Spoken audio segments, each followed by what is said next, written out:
Human existence is an arduous and constant struggle.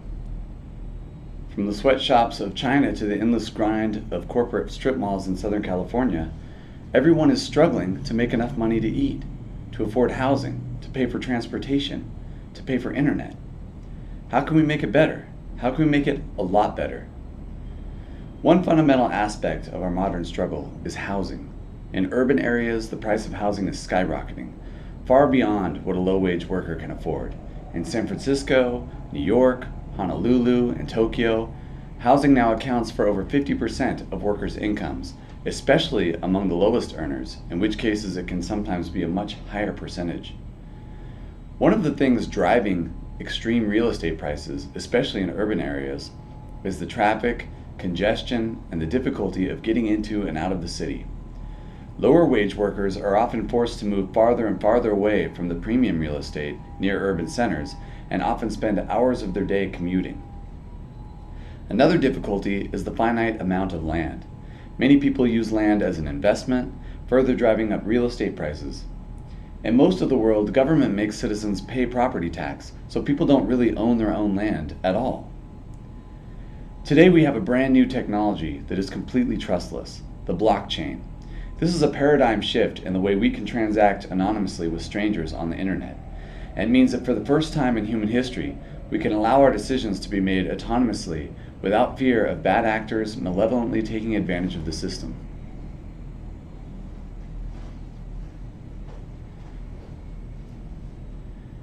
This means we can fundamentally improve commuting by allowing autonomous computer-controlled systems to operate as a swarm, controlled by a trustless blockchain, and ensuring fair navigation for all vehicles and commuters. Which means we can also navigate in the air without worry of collision, system failure, or malice.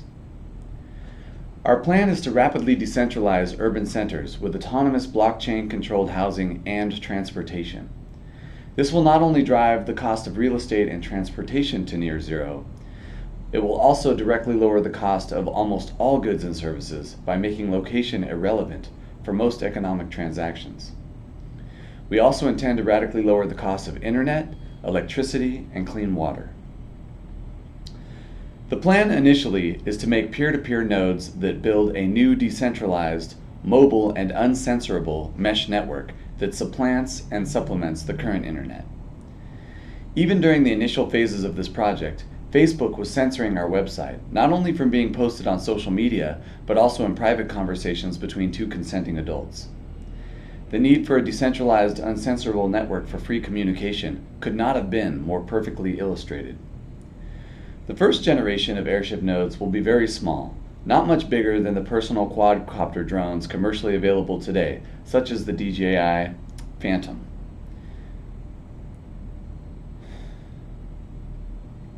The first generation of AirShip nodes will be very small, not much bigger than the personal quadcopter drones commercially available today, such as the DJI Phantom.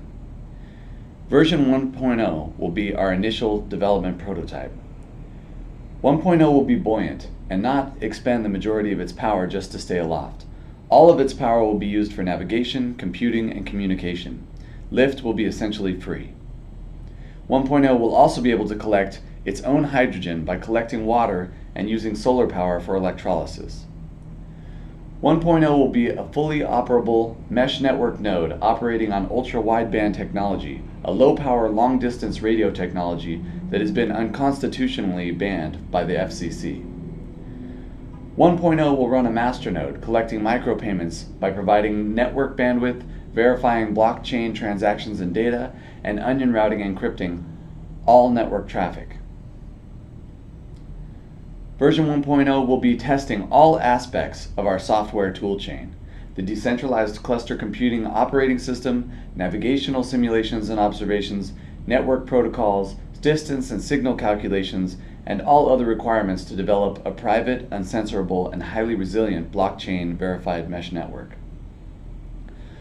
Once the testing phase on version 1.0 is complete, then we will move into building larger airships capable of transporting people, cargo, and eventually providing housing as well. But we first have to build a new economy without government interference and instead built on trustless blockchain encrypted privacy. and we need to build the physical network for those protocols to operate on.